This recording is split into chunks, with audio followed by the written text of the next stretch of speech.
Andiamo a vedere questo bellissimo percorso che ci ha portato Faustino Lorenzetto, perché voglio sentire anche cosa ne pensa il presidente del Parco Sile di questo uomo, di questa figura che sta cercando di coinvolgere anche i giovani nella pulizia di questi percorsi bellissimi. Andiamo a vedere.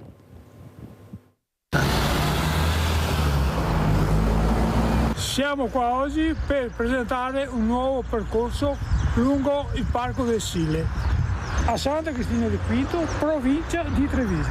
Un percorso tra natura e cultura. Si arriva anche dalla pista ciclopedonale Ostiglia. Adesso vediamo come.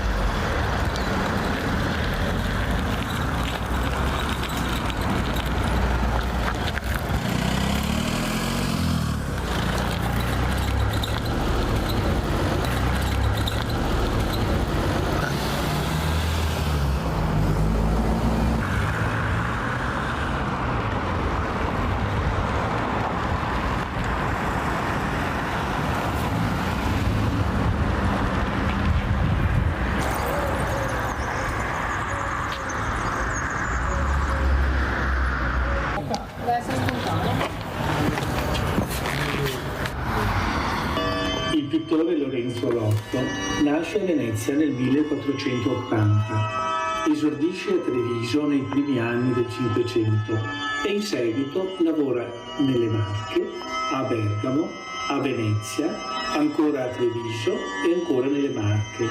Muore a Loreto nel 1556. Nella chiesa di Santa Cristina, Quinto di Treviso, si conserva una sua pala eseguita intorno al 1505. È la prima opera pubblica dell'artista. Vivarini, perché Vivarini gli scrive una lettera, probabilmente non gli era tanto simpatico, che dice: caro Lorenzo Lotto, la tua pittura non vale niente. L'acqua che scorre dalla fonte, dopo il cammin di vita, va a morire nello stagno, per poi risorgere.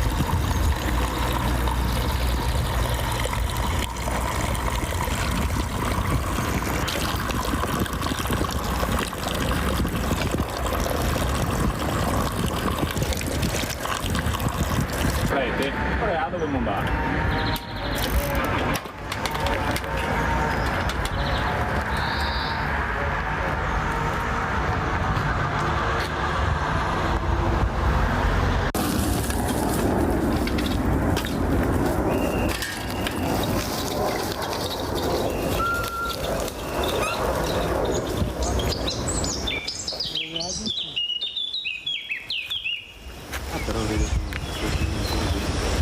Sì, forse abbiamo un'altra qui, però qui se non c'è pressione, le spine fuori, se non vede una vede, perché tanti dicono passabile e settato. Poi abbiamo fatto una conclusione di un banco, ma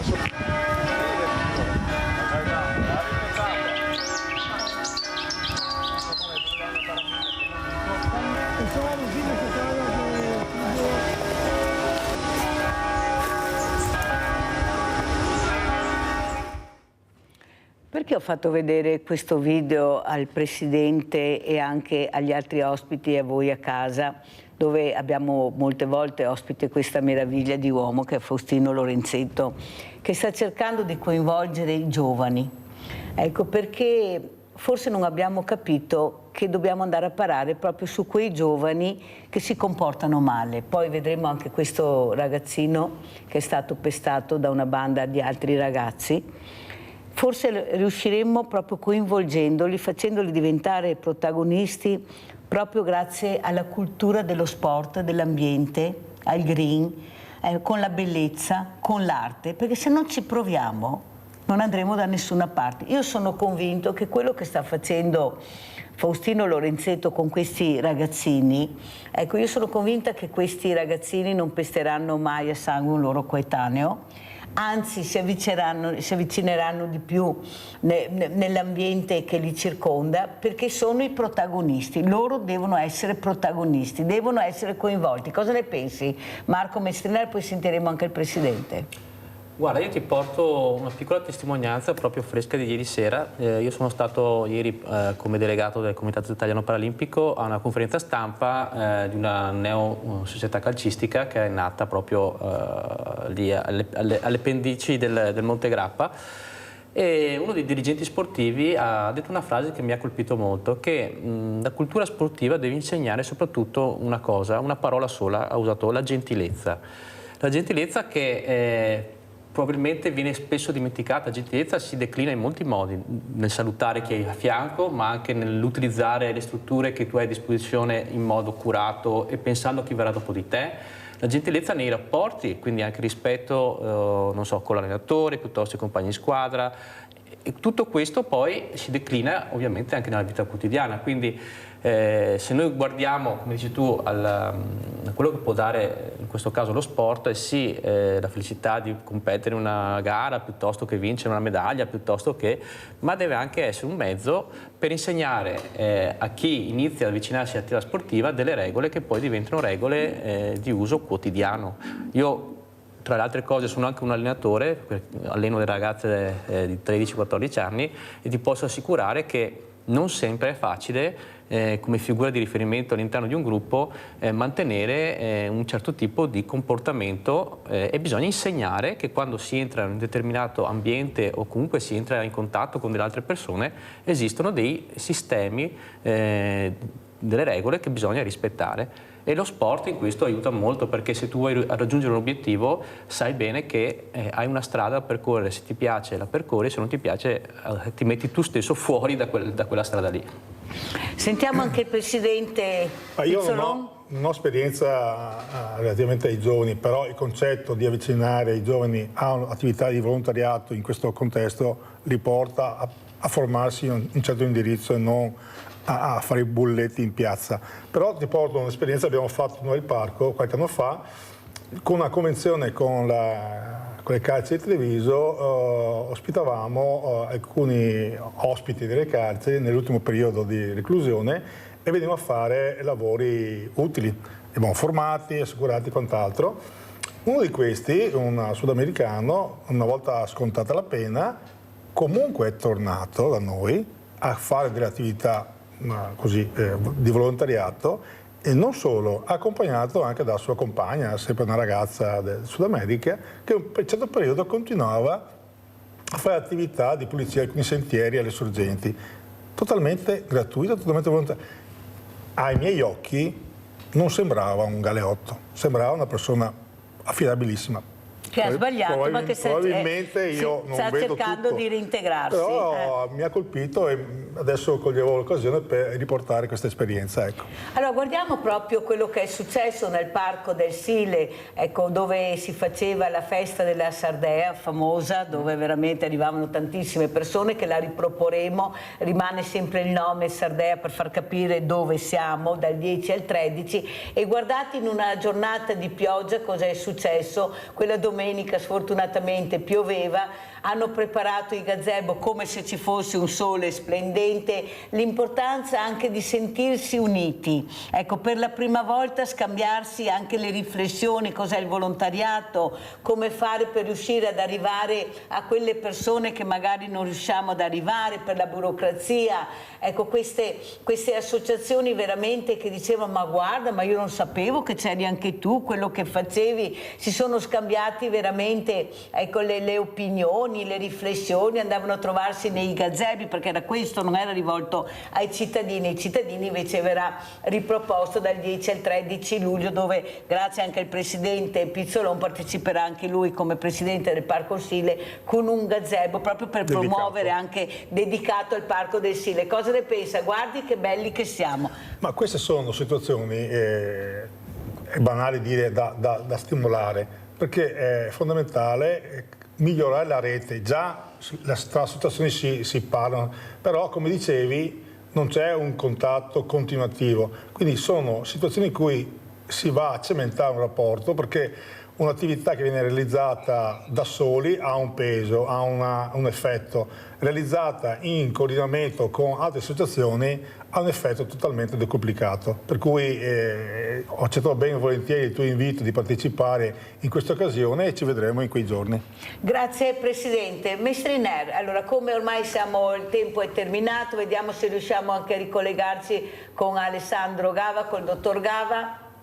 Allora Marco, cosa vuoi dire? Questi messaggi che sono arrivati questa mattina speriamo facciano ben sperare di riunire le forze, di far capire l'importanza del benessere che riesce a fare anche lo sport, ma anche l'unione, l'integrazione, prego. Mi stavo pensando mentre vedevo queste immagini qui di questa giornata che avete fatto, bisogna sempre ricordare che anche dietro le attività sportive o i grandi eventi c'è sempre una componente fondamentale che è il volontariato, e qui in Veneto, soprattutto nella zona di Trevigiano, il volontariato è un settore che per fortuna va molto forte. Io stesso faccio il volontario in un'associazione di malati come me di rene o trapiantati, e devo dire che tante attività che si fanno e che portano gran beneficio al sociale, alla società, derivano proprio da azioni di volontariato, quindi da spinte dal basso che fanno sì che si possa poi sensibilizzare su tematiche come quelle dell'attività fisica o del benessere o della prevenzione di talune malattie, o comunque di possibilità magari di sfruttare delle occasioni di recupero dopo una situazione magari di difficoltà, che senza azioni di volontariato rimarrebbero sconosciute. Quindi giornate come queste, dove appunto, come diceva il Presidente Pizzolano, si crea rete, si crea conoscenza, sono fondamentali, ed sono d'accordo con lui, è banalissimo dire che andrebbero non solo incentivate ma moltiplicate, perché comunque più rete si fa, più possibilità si dà alle persone di avere a disposizione, io chiamo delle armi, per affrontare poi le situazioni impreviste, perché noi pensiamo sempre di essere fortunati, ma la fortuna alle volte cambia anche, può cambiare, quindi più possibilità si hanno davanti, più, come diceva un vecchio detto, che non è il brutto o il cattivo tempo, ma il brutto o il cattivo equipaggiamento, e nella vita l'equipaggiamento è appunto la possibilità di avere conoscenze su quello che si ha di fronte, ed è fondamentale. Sentiamo, è tornato il dottor Gava. Come ci saluta dottor Gava e con quale messaggio vuole lasciare questa mattina a Sveglia Veneti? Penso che abbiamo lanciato molti messaggi, l'importanza di prendersi cura della propria salute, di cercare di coltivarlo fin da giovani, e il messaggio che lanciamo proprio rivolto ai giovani è dall'inizio della nostra vita che possiamo fare delle scelte adeguate per avere e conservare soprattutto questo grande dono della salute. Grazie veramente al dottor Alessandro Gava di essere stato con noi, coordinatore della LILT. Ecco, questo numero poi di persone che partecipano a questi eventi fa riflettere su quello che sono i messaggi che stanno arrivando, che è quello di fare prevenzione, di essere uniti, perché veramente è fondamentale. Grazie, veramente grazie. Saluto a Marco Mestriner, grazie, è stato con noi, mentre il Presidente Pizzolano rimarrà ancora qui un pochino a Sveglia Veneti. Pubblicità.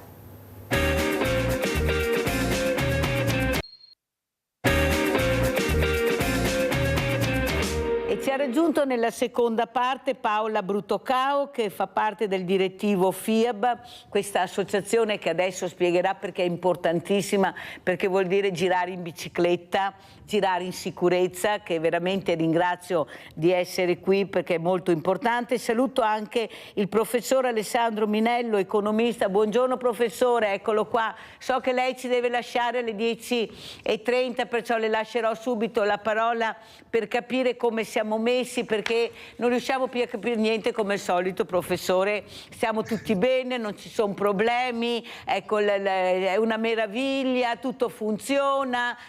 Invece io che ho un banco alimentare, professore, devo dire la verità che vedo una cosa completamente diversa, ma soprattutto, professor Minello, non riesco a collocare le persone dai 30 ai 60 anni. Ecco, io ho tantissime persone che mandano curricula, ma nessuno risponde, non riesco a collocarsi, sono quasi tutti magazzinieri. Ma cos'è il lavoro? Ecco, la dignità del lavoro, dove si può cercare di trovare questa dignità? Perché io non riesco a capire, ecco, le aziende, io le ho, i rappresentanti delle piccole e medie aziende sono invece molto preoccupati. Prego, professor Minello.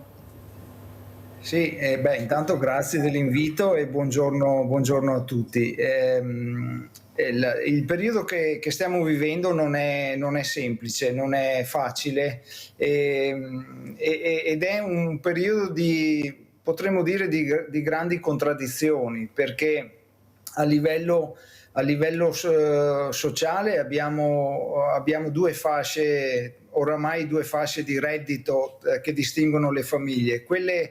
La fascia a reddito alto e la fascia a reddito basso. Non c'è più una fascia intermedia, nel senso che la fascia intermedia, che è fatta per lo più di redditi medi, ha visto erodersi il potere d'acquisto, e questo potere d'acquisto diminuito ha fatto sì che molte famiglie oggi si trovino in una situazione di povertà relativa rispetto a quella che poteva essere una decina d'anni fa circa, o comunque prima del Covid.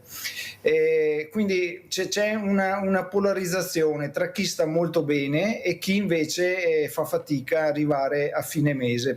Se vogliamo un po' riassumere la situazione. Poi c'è un problema lavoro, perché anche qui c'è un'altra contraddizione, nel senso che c'è un'offerta di lavoro da parte delle persone che vogliono lavorare, ma dall'altra parte c'è una domanda di lavoro che non incontra per vari motivi questa tipologia di offerta, e non lo incontra per molti motivi. Può essere un motivo di competenze, può essere a volte anche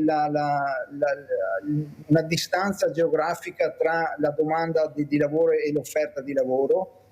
Altre volte può essere una distanza di prospettiva, cioè nel senso che spesso l'offerta di lavoro che è data dai lavoratori, chiamiamoli così, disponibili, questa offerta ha degli obiettivi, delle prospettive, ma anche delle ambizioni che magari non trovano riscontro in una domanda di lavoro che è una domanda spesso anche a breve termine, perché le imprese oggi fanno fatica a fare una programmazione a medio-lungo termine. Oggi spesso le imprese hanno ordini magari per 1 mese, 2 mesi, 3 mesi, quindi c'è molta incertezza sul mercato, e questo determina che chiaramente anche dal lato delle assunzioni, per esempio, una domanda di lavoro più flessibile, per cui si fa fatica a proporre contratti a tempo indeterminato e si opta per contratti a tempo più o meno flessibile, determinato, part-time. È normale in questi casi. Però d'altra parte le persone vorrebbero anche una maggior prospettiva e stabilità. Quindi stiamo vivendo proprio un periodo che alcuni hanno chiamato l'età del caos, no? E forse è proprio la definizione migliore, perché è caotico l'aspetto relativo al mercato del lavoro, anche all'economia e anche a livello sociale. Quindi noi non siamo abituati, o perlomeno non siamo ancora riusciti ad adattarci a una situazione che prevede livelli di incertezza, di discontinuità, di velocità che sono molto elevati rispetto al passato. Professor Minello, devo correre perché purtroppo il tempo è tiranno, lei ne ha anche poco questa mattina da dedicarci, ma la inviteremo ancora. Ma anche questo problema dei dazi, questo presidente americano che pensa di essere il padrone del mondo, decido, faccio, poi arriva qualcuno che gli dice guarda che non funziona proprio così, ecco, perché anche tu ti devi dare una calmata. Ma soprattutto ecco, l'andamento dell'economia, ecco, che ha paura, ecco, questa paura che si diffonde, cosa succederà, investo, non investo, e questi dazi che non si riesce a capire se arrivano, non arrivano, un colpo ci sono nella nebbia. Ecco, come pensa? Ma può un presidente di questa grande nazione a esprimersi in quella maniera, a mettere veramente in subbuglio tutta l'economia mondiale con queste sparate improvvise che poi vediamo? Prego, professore. Allora, il tema dei dazi va affrontato, secondo me, a 2 livelli. Il primo è appunto quello più politico e strategico, per cui sicuramente il presidente Trump, come dire, usa quest'arma per realizzare, diciamo, quello che era stata la sua promessa all'elettorato americano, che era quella di proteggere l'economia americana e riequilibrare il sistema dei dazi a livello internazionale. Naturalmente da questo punto di vista, diciamo, politicamente questo ha creato molta incertezza e molto disagio tra tutti i governi a livello globale, e la reazione è stata quella di cercare accordi più o meno bilaterali per capire se è possibile limitare l'impatto di questi dazi. A livello europeo sicuramente è importante che sia l'Europa a dialogare con gli Stati Uniti e non ogni singolo Stato. A livello tecnico il dazio è sempre una limitazione al commercio, è sempre, come dire, un danno che determina nella maggior parte dei casi un aumento dei prezzi di vendita dei beni che vengono importati e che sono soggetti al dazio. Attenzione, i dazi hanno un senso. Se si vuole proteggere un'industria nascente, se si vuole proteggere un mercato, diciamo, che ancora è a livello embrionale, ma al di fuori di alcuni casi in genere i dazi, meno dazi ci sono e meglio è per lo scambio.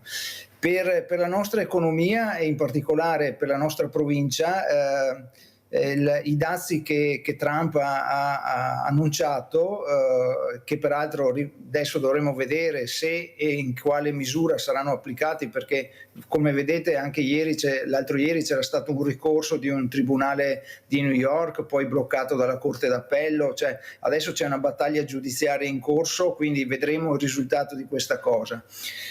Secondo una stima che avevo fatto di recente per la nostra economia, considerate che l'insieme di questi dazi, se i dazi sono intorno al 20%, supponiamo, come inizialmente preannunciato, l'economia provinciale, per l'economia della provincia di Treviso, questo vorrebbe dire una riduzione di circa 180-200 milioni di euro sul fatturato delle imprese che esportano, su un totale di circa 1,3 miliardi, 1.300.000 euro di export, quindi siamo intorno al 15% più o meno come impatto generale, che non è tantissimo, cioè nel senso che a livello complessivo non è così elevato. Poi però chiaramente a livello di singolo settore possiamo avere impatti diversi, perché per esempio sul settore comparto delle bevande e dei vini l'impatto potrebbe essere intorno ai 50 milioni di euro, 40 milioni di euro sulle apparecchiature meccaniche, quindi a livello di singolo comparto l'effetto potrebbe essere maggiore, diciamo. Io però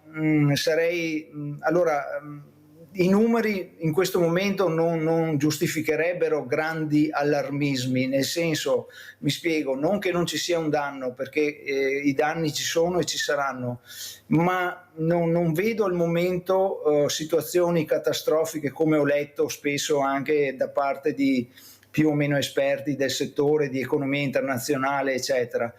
Diciamo che la cosa va monitorata, però dobbiamo anche abituarci a un sistema internazionale che oggi Trump e magari domani altri soggetti potrebbero rendere sempre più instabile il sistema degli scambi internazionali. Quindi questo significa che puntare sul prezzo di vendita di un prodotto potrebbe risultare perdente, cioè nel senso che l'elemento fondamentale è puntare sulla qualità, perché la qualità neutralizza il dazio. In che senso neutralizza il dazio? Nel senso che se io riconosco che quel prodotto è qualitativamente elevato e importante per il mio consumo, ecco che allora sono disposto anche, come dire, a pagare un po' di più quel prodotto, perché quel prodotto è qualitativamente importante per me. Se invece quel prodotto è, diciamo, di qualità normale e improvvisamente col dazio diventa più costoso, ecco che allora molte famiglie deciderebbero di non acquistare quel bene naturalmente. Per cui l'effetto complessivo, uno lo si vedrà man mano. Per ora non ci sono stati grandi problemi, anche perché a fronte dell'annuncio dei dazi molte imprese anche americane hanno aumentato le scorte, quindi paradossalmente le vendite in questo periodo sono aumentate e poi, ripeto, secondo me bisognerebbe vedere appunto se questi dazi saranno confermati, a che livello, perché se il livello dovesse essere non più il 20 ma già il 10-15%, probabilmente l'impatto reale sarebbe minimo e soprattutto questo indurrebbe molte imprese a esplorare anche nuovi mercati che oggi magari sono meno esplorati, e tutto sommato potrebbe indurre le imprese a innovare i propri prodotti e innovare anche i mercati di sbocco, per cui alla fine l'effetto negativo dei dazi verrebbe in qualche modo limitato da queste variazioni in sostanza. Grazie professore, perché vede la chiarezza. Io dico sempre che ogni mattina andiamo a scuola perché ascoltiamo delle persone preparate, competenti, che dicono quella che è la situazione, perché come ha detto lei c'è la confusione totale. Allora io cerco di invitare gli esperti per far capire anche a casa, che hanno tutti il diritto di capire, gli ottantenni e i novantenni, perché sono anche curiosi, pagano anche le tasse, com'è la situazione attuale, visto che sono quelli poi che pagano le tasse realmente, che si ritrovano poi con pensioni bassissime e con stipendi veramente che sono da fame ormai, perché ormai andare dal fruttivendolo, caro professore, qualcuno ha detto, è come entrare in gioielleria, e questo non va assolutamente bene. Però mi sembra che la politica si preoccupi poco di questo, professore. Io, avendo un banco alimentare, lo dico tutte le mattine, io vedo la realtà che mi preoccupa molto. Invece, ecco, non arrivano barboni, arrivano famiglie che non ce la fanno arrivare a fine del mese.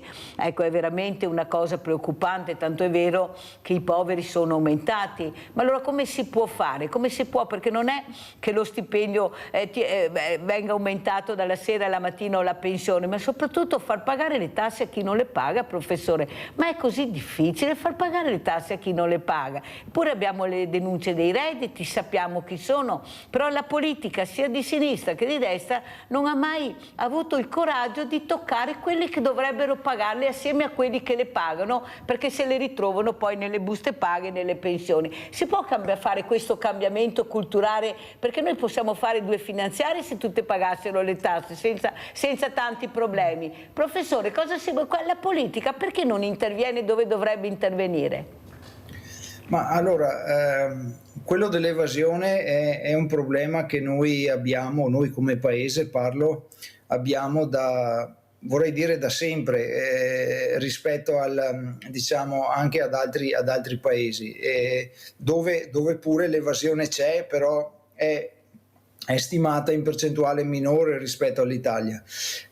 Io penso che che l'evasione fiscale vada combattuta, anche distinguendo però situazioni in cui il mancato pagamento delle imposte può essere dovuto a ragioni differenti. Cioè, mi spiego, ci sono situazioni in cui ci sono grandi evasori, quindi addirittura soggetti che presentano dichiarazioni dei redditi nulle a fronte di un tenore di vita invece molto, molto elevato.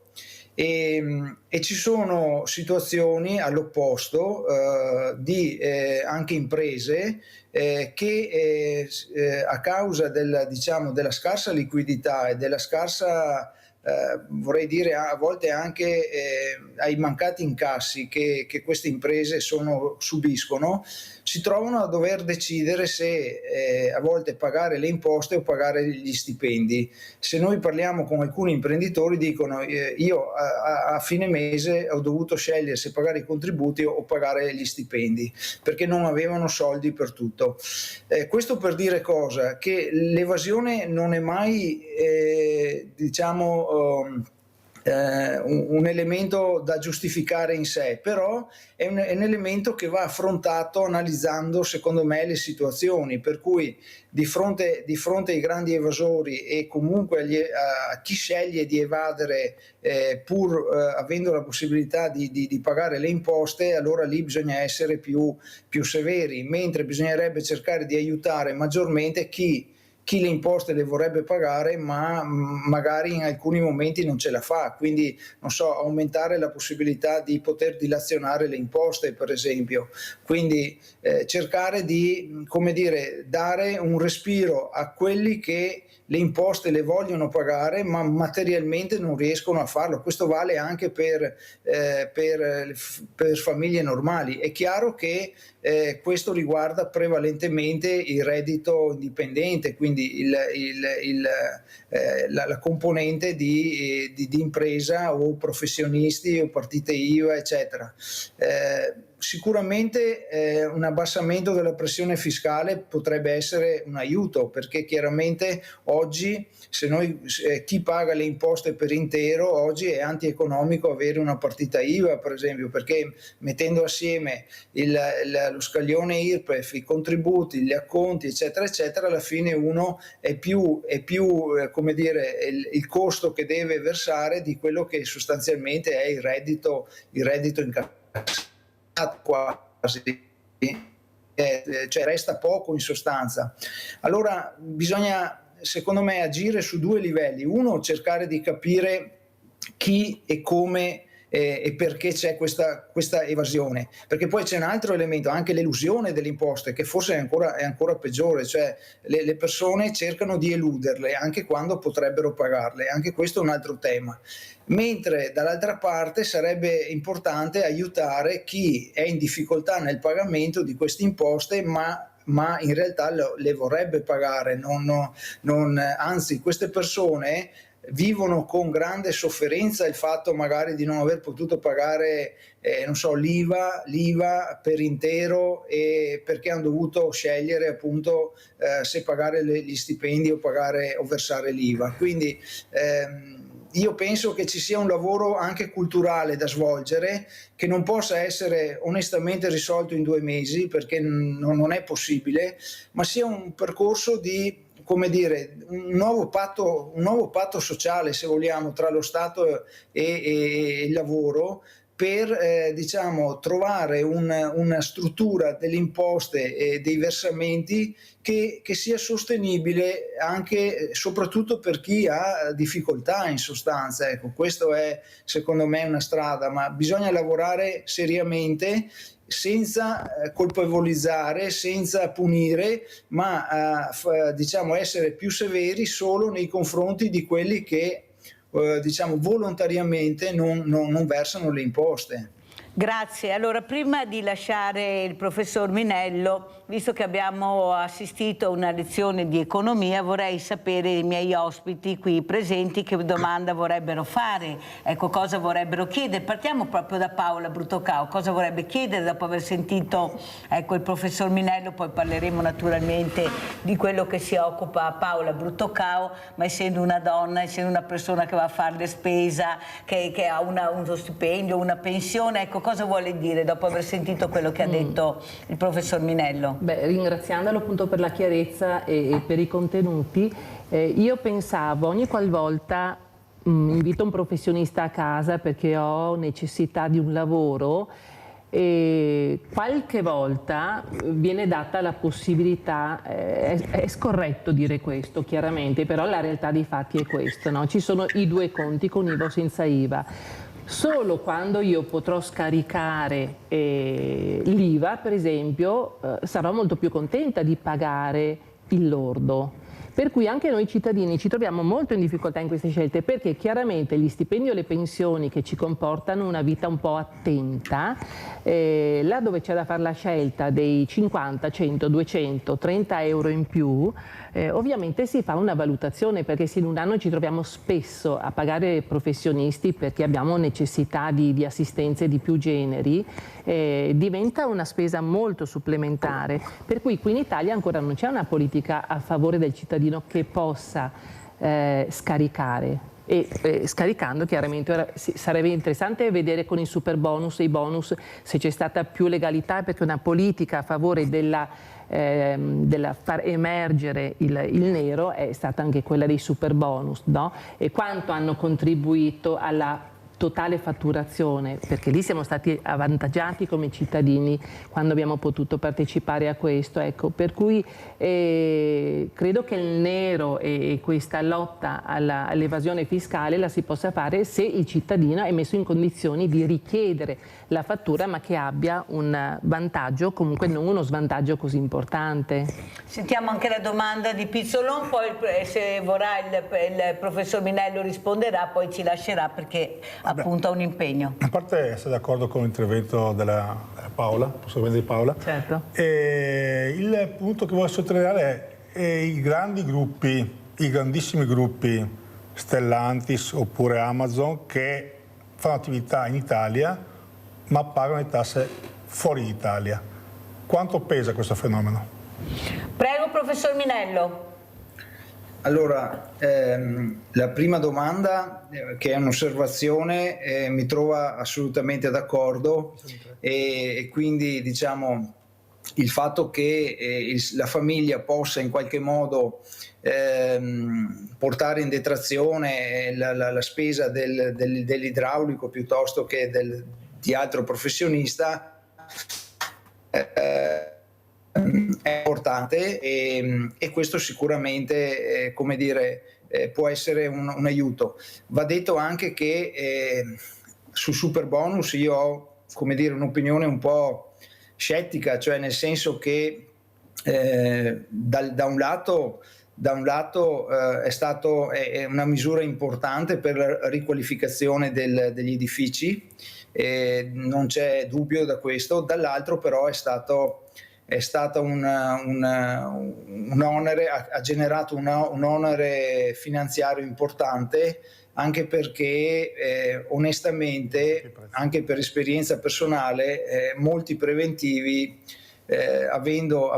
potendo godere di questo super bonus erano anche gonfiati negli importi, quindi diciamo che ci sono state luci e ombre in sostanza in questa misura, che di per sé può non essere sbagliata, anzi però forse andava studiata meglio, ecco, forse andava studiata meglio e anche in futuro dovesse ripetersi va sicuramente studiata meglio. Poi andrebbe limitato il numero di beneficiari a chi veramente non può riqualificare la propria abitazione rispetto a chi invece può farlo, diciamo, a proprie spese. Ma qui bisognerebbe lavorare, insomma, su questo tema, ecco, senza, ripeto, colpevolizzare nessuno, però impostare in maniera diversa. Per quanto riguarda le grandi aziende come Amazon, eccetera, questo è un tema chiave, cioè nel senso che ed è un tema su cui si sta discutendo molto, si sta lavorando molto a livello anche europeo. Non a caso ci sono state anche molte multe che sono state, diciamo, date a queste grandi aziende, però è chiaro che il fatto che l'azienda operi nel nostro paese e poi versi le imposte in Lussemburgo piuttosto che da altre parti, questo crea una simmetria sicuramente tra costi e benefici fiscali all'interno del nostro paese. Quindi è importante che ci sia sicuramente trovare un compromesso, nel senso proprio un punto d'incontro tra la situazione che c'è adesso e quella che tutti vorrebbero in futuro. Quindi potrebbe essere anche una cosa graduale per consentire comunque a queste aziende di adeguarsi a una fiscalità differente. Spesso l'obiettivo di una fiscalità diversa lo si può raggiungere anche con un percorso graduale, in modo tale che questo non generi contraccolpi negativi eccessivi, cioè che pregiudichi anche l'erogazione di un servizio. Faccio un esempio che non è legato a questo, però è legato proprio al tipo di gradualità.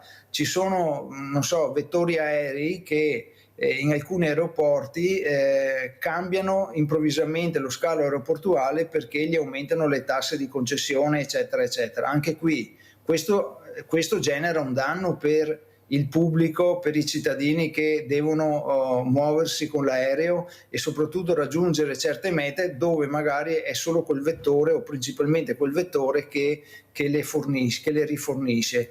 Allora anche qua uno potrebbe dire bene, negoziamo un percorso, cioè se io ti devo aumentare le imposte posso fartelo dal giorno alla notte oppure fartelo gradualmente. Cioè quello che voglio dire è che secondo me il tema fiscale va accompagnato con un accordo tra le parti che possa essere in qualche modo accettato e che vada nella direzione però di cambiare la situazione attuale.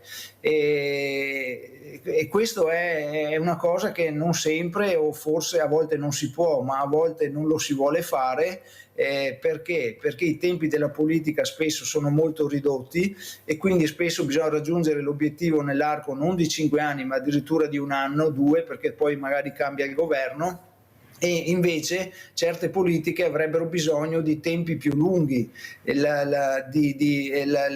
Diciamo, le istituzioni di solito dovrebbero richiedere tempi più pazienti per certe cose, perché non si possono cambiare ripeto, istantaneamente. Se fosse così allora potremmo dire da domani cambiamo il mondo. Non è così, bisogna trovare dei percorsi condivisi per migliorare la situazione attuale. Ma professor Minello, abbiamo 70 governi, penso che la quadra dovrebbero averla, li eleggiamo per quello, ma mi sembra che siamo sempre punto a capo, perché continuiamo a cambiare, si ferma tutto e non andiamo avanti. Questa è la realtà. Adesso se voi provate a fare qualche richiesta, qualche domanda sia in regione che in qualsiasi parte, è tutto bloccato, perciò capisce bene che invece di andare avanti torniamo indietro. Io mi domando che forse dovrebbero accelerare, la politica dovrebbe accelerare anche con una burocrazia che ci sta soffocando, perché veramente non ne possiamo più e così non possiamo andare avanti. Grazie veramente, grazie al professor Alessandro Minello, economista, di essere stato con noi, buon lavoro e grazie professore, veramente grazie. Allora andiamo a vedere invece un altro video del Parco Sile e poi appunto sentiremo con i nostri ospiti e poi saluteremo anche il presidente Arturo Pizzolò. Andiamo a vedere Faustino Lorenzetto cosa riesce a fare quest'uomo.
Fontanaso del Martin Pescatore. Cipolle.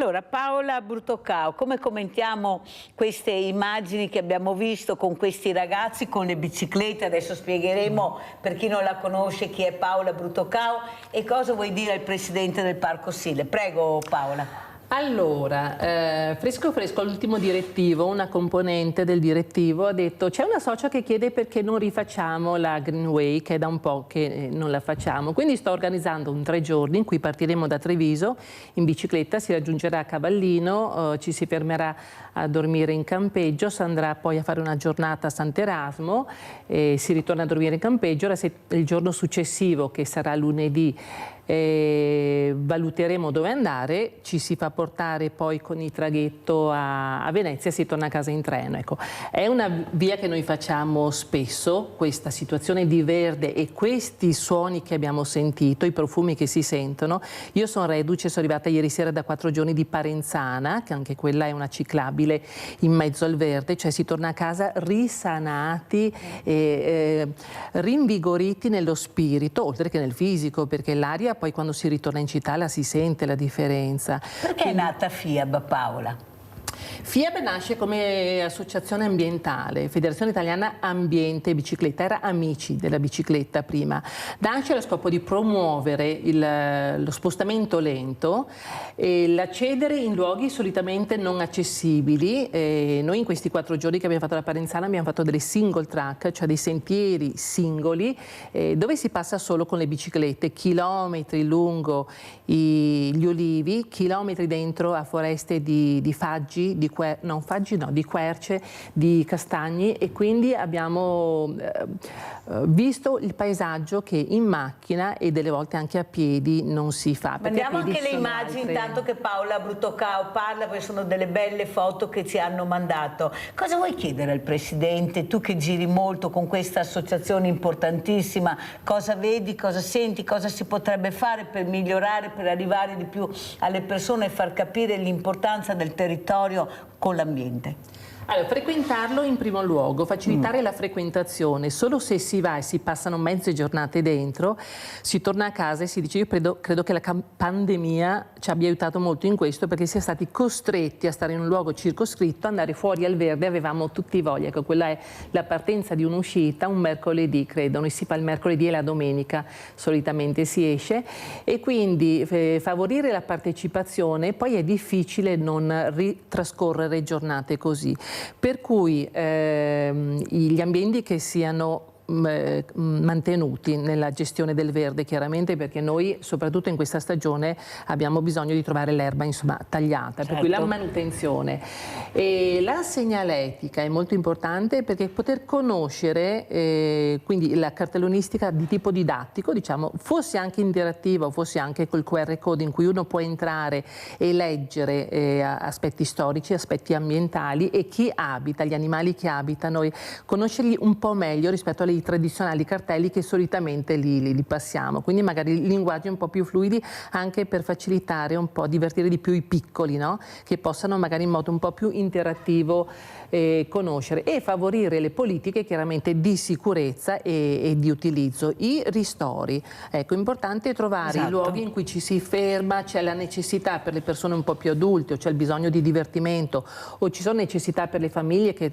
percorrono questi parchi, ad esempio con le carrozzine, con i piccoli, per cui che ci siano servizi a favore delle varie fasce di età, perché a volte si può passare anche una giornata intera lì, partire al mattino, piano piano procedere, le lunghe soste, la pausa pranzo, il pomeriggio un po' di sole se c'è lo spazio per stare lì fermi, se siano i piccoli da far giocare o gli animali, ecco, per cui mantenere l'idea della promozione pubblicitaria, diciamo così, far conoscere molto di più. Tanti non sanno per esempio dove inizia la Greenway o comunque quali comuni attraversa, dove prenderla e dove lasciarla, ecco, per cui insomma promuoverla, la manutenzione, i servizi intermedi. Allora andiamo a vedere invece quello che succederà il 1° giugno, domenica, con questa associazione che io ringrazio, Botteniga di Roberto Brugnera, che ha creato questa camminata proprio con il devolvere poi il ricavato ai veneti schiacciati dalla crisi, l'associazione che voi conoscete di volontariato, che ringrazio veramente, ecco, per far capire l'importanza anche dell'ambiente. Guardate che veramente poi è bellissimo che un'associazione aiuti un'altra associazione, capite che il villaggio delle associazioni sta cercando veramente di trasmettere quello che abbiamo sentito, di aiutarci tra di noi, di stare insieme nell'armonia, nell'ambiente. Allora ringrazio veramente Roberto Bruniera e siete invitati tutti quanti a partecipare come avete sentito l'importanza anche di devolvere alla solidarietà questi eventi. Allora Presidente Pizzolon, come commenta, cosa dice sia Paola Bruttocau-Fieb che a Roberto Bruniera che ha organizzato questo evento, ma soprattutto l'importanza di essere vicini, di ascoltare, ecco, quello che si può fare per migliorare anche il vostro percorso. Prego Presidente. Allora, noi abbiamo due grosse vie, percorsi, i 5 che è Treviso Stilia e la E4, l'escursione 4 che è la Greenway che costeggia il Sile. Tutte e due itinerari e escursioni riconosciute dalla Regione Veneto. La Treviso Stilia nel tratto trevigiano volutamente, ma anche sentita Fieb, non la Paola, qualcuno prima di lei, l'abbiamo sempre tenuta sterrata, ecco. Diversamente dal tratto padovano che forse è più fluido, è asfaltato, è stato riasfaltato anche nel tempo. Noi abbiamo ritenuto che sia bello, una prova semplice, ma funzionale nello sterrato. Adesso in quest'estate andremo anche a recuperare un attimino con un nuovo copertura di inerte, sempre per cercare di renderlo migliore, perché internamente c'è qualche bocchetto, ma nulla di che rispetto a altre piste. Nel tratto invece della escursione 4, la Girasile, è vero che c'è l'erba alta, ma ricordiamoci che non siamo in una pista urbana, ma siamo in una pista all'interno del parco e noi abbiamo, come ricordo nell'ora precedente, abbiamo anche delle norme da seguire, non possiamo essere noi che dettiamo le norme e poi le violiamo, e cioè non possiamo sfalciare finché siamo in periodo di ovodeposizione. Ergo, come tutti gli anni, andremo a tagliare, prendendoci le parole in Facebook e quant'altro, da luglio in poi, perché questa è la regola. Anzi, dovremmo anche tagliare e esportare. Noi andiamo a taruppare come si è sempre fatto, per carità. Ci sono dei tratti in cui privati o comuni hanno già tagliato di per sé per rendere la pista bella larga. Questo è un costo e la pista si restringe perché l'erba cresce, poi si piega e la pista da 3 metri si riduce a 1,5 metri, 2, come ben sappiamo. È un limite, se vogliamo è anche un pregio. Qualcuno l'anno scorso diceva sì, è vero, però anche il suo perché. Meno bene è che poi calino dall'altro i rovi che ti beccano in testa. Vero? Però Presidente, io personalmente mi ricordo un ospite che ha detto: ma in certi posti che fastidio vi dà l'erba alta? Ecco, io sono una di quelli, perché poi se tu apri l'erba vai a vedere, dentro trovi il mondo. Sì, ma devi andare in bicicletta e dà fastidio, ma è giusto così, cioè io non... Siamo un po' troppo fastidiosi. No. Allora, io sono abbastanza laico, accetto le critiche, perché siamo in 3 qua al tavolo, più il professore Seduzzo, e probabilmente avremo 3 visioni diverse, ma è giusto così, se no saremmo in Bulgaria all'epoca delle votazioni in Bulgaria, no? È giusto ed è sacrosanto avere delle opinioni, delle sfaccettature diverse. Poi dopo ognuno si assume responsabilità, noi abbiamo delle regole e ripeto, non possiamo noi violare le regole che noi stessi abbiamo messo. Però in certi posti l'erba alta, anche sì, Presidente, anche sì, non è detto che dobbiamo tagliarle. È l'erba alta, ma che fastidio te dà? È là che non vede nessun problema. Dopo ci sono certi luoghi dove l'erba va tagliata. Poi e sono d'accordo. Abbiamo anche un limite economico, banalmente, perché fai la manutenzione, ci sono tanti alberi morti che sono pericolosi. Se nella Treviso Stilia è del parco di proprietà e la gestione è del parco tramite il Campo San Pierese che gestisce tutta la tratta della Treviso Stilia, quindi è uniforme, stiamo cercando di traslare quella gestione anche di qua, non è semplice per uniformità. È vero che di qua abbiamo pezzi del parco, di proprietà del parco, pezzi che sono dei comuni, vie strade pubbliche, altri che sono del genere civile, quindi è un mosaico che non è facile ricomporre e gestire. Allora, prima di salutare il Presidente Arturo Pizzolon del Parco Sile, abbiamo il nostro Vladimiro da Rovigo. Vai Vladimiro. Grazie Mirella per la bicicletta, per la signora. Allora vado abbastanza a scheggia, no? Cioè, la differenza principale tra camminare e pedalare è che a camminare, se cammina, ma alla fine nella sostanza si rimane sempre in zona, in area. In bicicletta uno mi porta da Rovigo, arrivo dove inizia la montagna, arrivo al mare, cioè pedalando un bel po' di ore se cambia completamente ambiente. Negli anni 80 e 90 mi ho fatto migliaia di chilometri andando sempre solo per strade asfaltate comunali e provinciali, traffico era ridotto, e ho visto moltissimi paesi, cittadine, piazze storiche, via parlando. E arrivo al dunque, sono anche moltissime volte da Rovigo Padova poi verso Bassano, o da Rovigo Padova verso Castelfranco Veneto, Montebelluna, Cairano, San Marco, poi verso Feltre. Sono passato in macchina alcune volte recentemente per quelle zone lì, e da vedere se mani i capelli a passare in bici per quelle strade lì. Però mi sento la mancanza, cioè è bello che sia i ciclabili, anche perché nei ciclabili se passa per la campagna, appunto, non si passa con la macchina, ma mi vorrei anche poter andare via in bicicletta e fare le strade che passa per i paesi, per i cittadini nelle piazze, cioè non sempre solo per le ciclabili sugli argini, in mezzo ai boschi, via parlando, che è bello anche quello, ma non solo quello. Mi chiedo alla signora della FIAB, so che è un'impresa disperata, ma che c'è la possibilità di creare magari, vedo che molti comuni fanno i ciclabili dal centro storico alle frazioni, collegarli tra loro in qualche maniera, oppure informare dei circuiti, dei percorsi, delle strade comunali meno frequentate, in modo tale che una persona da una città grande alla montagna, al mare, così possa pedalare per una strada normale, qualsiasi molto asfaltata. chiaro Vladimiro, grazie, perché devo salutare il Presidente Pizzolon, se vuole aggiungere qualcosa poi risponderà anche Paola, prego. Beh, allora, giustamente fare rete non tra associazioni ma tra piste ciclabili esistenti è una risorsa che potrebbe essere esaltata certo che immagino il mio paesello Ospedaletto con Cavasagra, ci sono le piste nei centri e poi intermezzo c'è il buco, quindi devi tornare sull'asfalto e poi rientrare.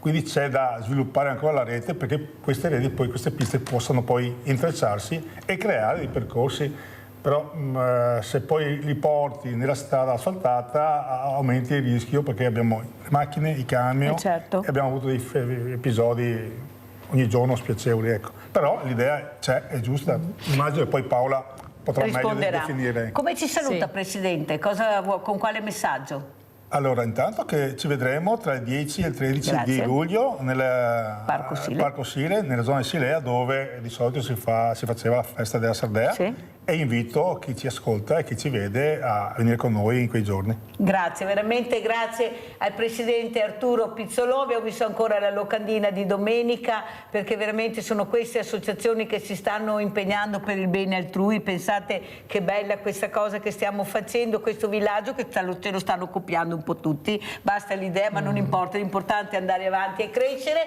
E adesso andiamo a vedere questo video di FIAB per capire chi abbiamo con noi e facciamo entrare anche lo scultore Luciano Longo. Andiamo a vedere il video. Grazie Presidente. Grazie a lei.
Quanto bello è vedere queste foto di tutte le età, il divertimento, il sorriso, la bellezza dell'ambiente. Intanto ringrazio anche Luciano Longo di averci raggiunto, questo scultore importantissimo che abbiamo la fortuna di avere qui a Sveglia Veneti. Poi risponderemo anche e vedremo anche cosa dirà Paola Bruttocao di queste foto, ecco, dell'emozione, ecco, che si prova nel vedere, ecco, questa socializzazione, questa allegria, questa spensieratezza che forse proprio queste attività ti fanno sentire. Però abbiamo prima Lorenza da Mestre. Vai Lorenza!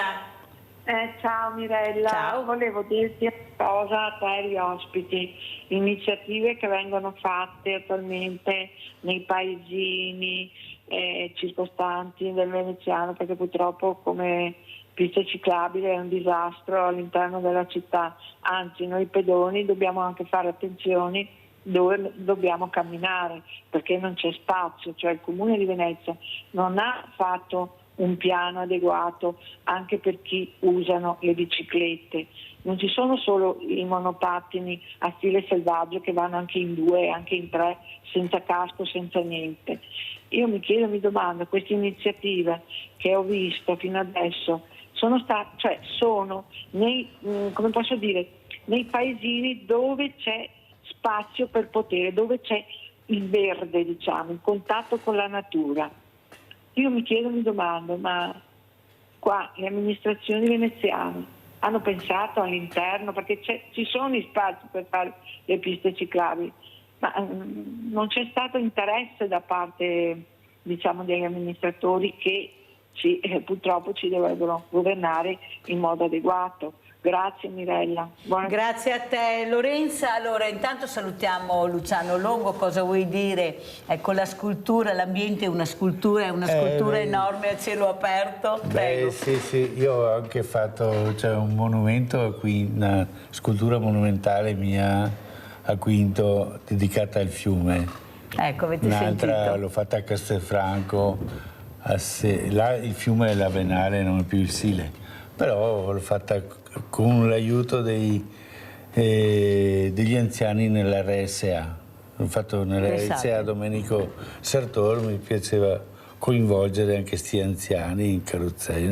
Poi vedremo anche le foto di Luciano Longo di queste meravigliose sculture che ha realizzato. Paola Bruttocao, come commentiamo allora queste foto che abbiamo visto, la telefonata di Lorenza? Ecco, io sono meno fortunata perché non capisco bene su che ambiente vivo, lei di Mestre. Prego Paola.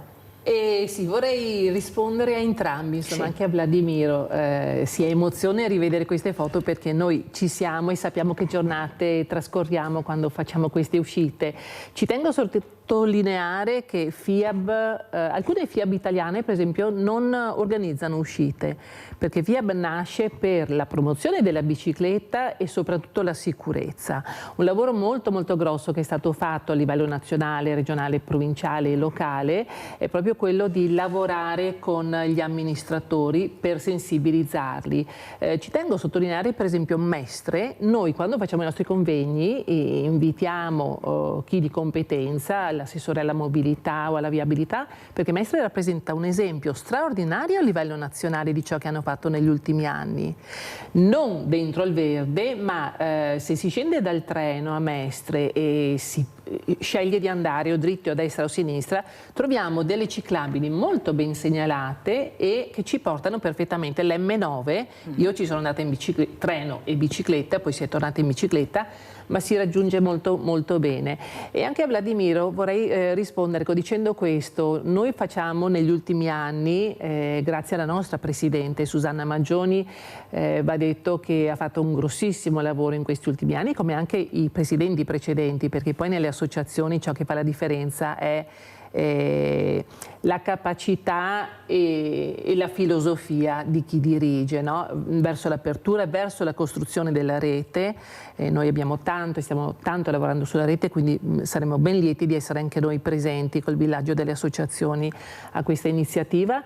E non a caso all'ultimo convegno che abbiamo fatto a Vicenza, questo era regionale, organizzato da FIAB Treviso, era stato presente anche il presidente regionale ANCI, quindi il nostro sindaco Mario Conte, il quale ha lanciato questo invito che si sta concretizzando. Siccome l'ha detto pubblicamente, so di poter dire questa cosa. Voglio che venga fatto un tavolo lavoro regionale tra l'ANCI, quindi l'Associazione Nazionale Comuni del Veneto, e le varie associazioni FIAB, proprio perché ormai a FIAB viene riconosciuta. Il nostro sindaco più volte ci ha detto: voi pungolate molto, però pungolate in maniera costruttiva e positiva, no? Abbiamo visto lì per esempio il Parking Day, molte associazioni bimbi in bici, si lavora per facilitare anche ai bimbi che escono da scuola, entrano a scuola, la bicicletta, quindi anche su quel fronte lì abbiamo sempre insistito molto. Le iniziative che abbiamo fatto in occasione delle vittime che ci sono state l'anno scorso, sono state 3 le vittime a Treviso, nel comune di Treviso, mentre stavano andando in bicicletta, per cui il fatto di essere presenti e pungolare, promuovere iniziative sulla sicurezza e sulla viabilità e la mobilità lenta per andare a lavorare, per l'economia, perché la bicicletta ci fa risparmiare, a proposito di quello che ci diceva prima il professore, no?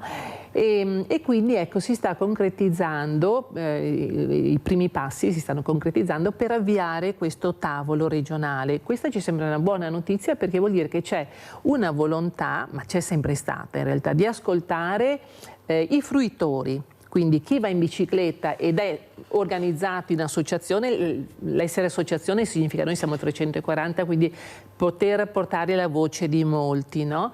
E siamo sempre stati disponibili nelle collaborazioni, troviamo amministrazioni che stanno rispondendo molto bene. Vediamo da molti anni quanti cartelloni ci sono in giro rispetto alle promozioni di progetti di viabilità sicura e di ciclabili, per cui in realtà credo che negli ultimi anni, mi dispiace di non avere qui i dati, sarebbero stati interessanti, sono stati fatti investimenti e molti chilometri di ciclabili. Noi continueremo a sorvegliare finché vengano rispettati dei principi che ci garantiscono la corsia di destra, la corsia di sinistra, la prossimità delle rotonde o degli stop. Quello che posso dire, con questi 4 giorni che sono stata in Istria, noi eravamo sorpresissime di come gli automobilisti istriani percepiscano la bicicletta, come se in prossimità, ma non proprio a ridosso, in prossimità della rotonda, dell'incrocio, dello svincolo, si fermano. Non si è mai fermata la seconda macchina, o raramente, è la prima macchina che si ferma.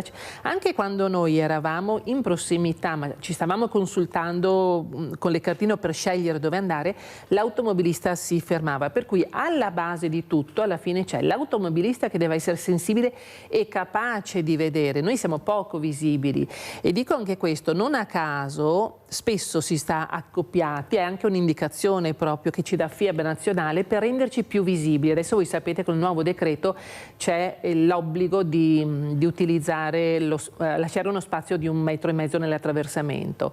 C'è una polizia che sta facendo un buon lavoro, noi ieri siamo state fermate, abbiamo rischiato 120 euro di multa a Pirano, stavamo guardando il cellulare, chi stava davanti a noi lo stava guardando per capire la svolta che dovevamo fare, la polizia ci ha visto e ci ha fermato. Avete capito? E dovevamo essere multate, poi mi hanno detto: guardate, non riusciamo a uscire da Pirano, quando si entra nelle città a volte sparisce la segnaletica dei lunghi percorsi, anche quando si fanno i cammini, sono anche camminatrice, Santiago piuttosto che Francigena o altro, per cui ecco, da parte nostra, sia come fruitori ma anche come organizzatori, cerchiamo di sollecitare che vengano fatte, rispettate e promosse. Il cittadino scelga di fruire di questi spazi della bicicletta, perché poi si accorge che ci sono luoghi, servizi, consulenze molto importanti. Noi ora faremo la campagna. Perché sennò mi cade il centralino, che abbiamo la telefonata, c'è Leone da Trebasele, che vai Leone.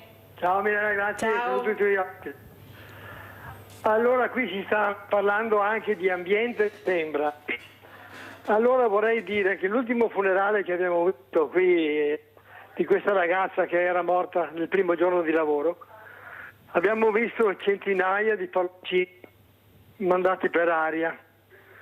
Si potrebbe portare la cultura che lasciare palloncini per aria significa inquinare di più l'ambiente, e poi questi palloncini che vanno in laguna o nel mare, poi ci sono gli animali ittici che li vanno a mangiare perché pensano che sia cibo. Perciò io penso che sarebbe ora che qualcuno dicesse che i palloncini nei funerali, per favore, no.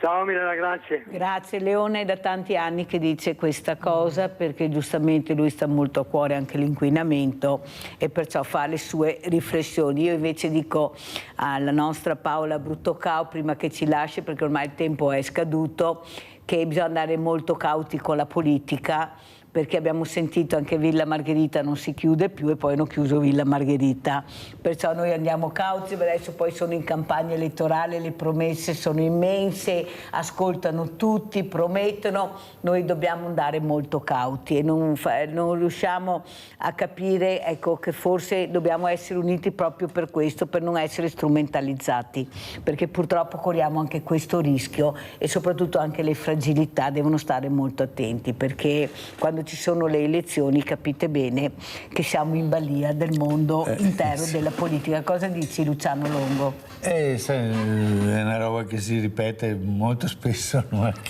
che poi cambi questo andazzo. Sì, questo andazzo di promettere e poi mantenere poco, insomma.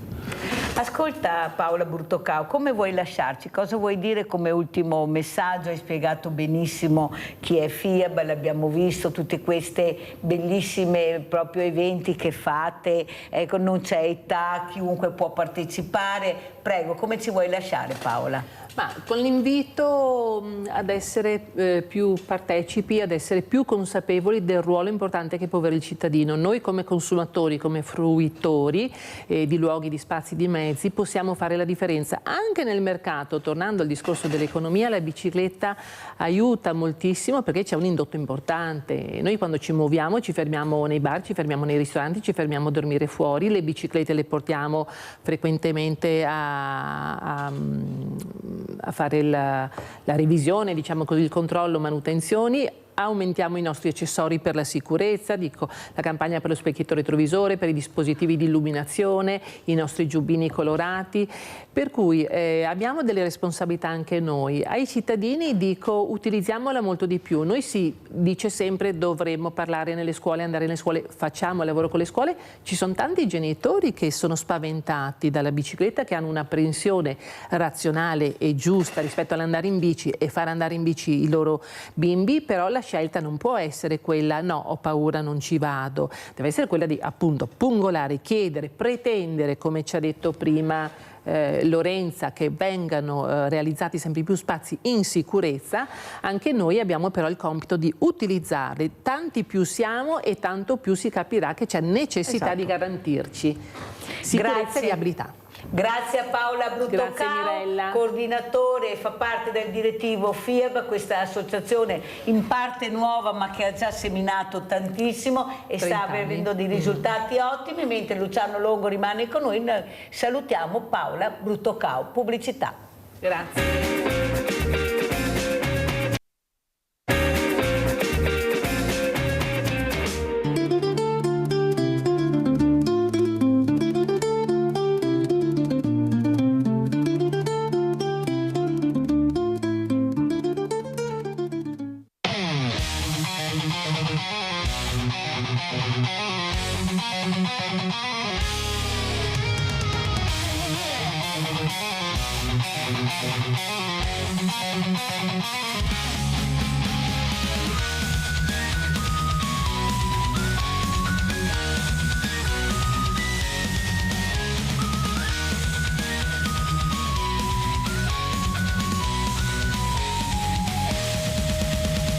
Barcari nel freddo, il vento fa male, sole cocente, giornate senza cane, tra zanzare, fatica, fiumi e canali, porta merci, non molla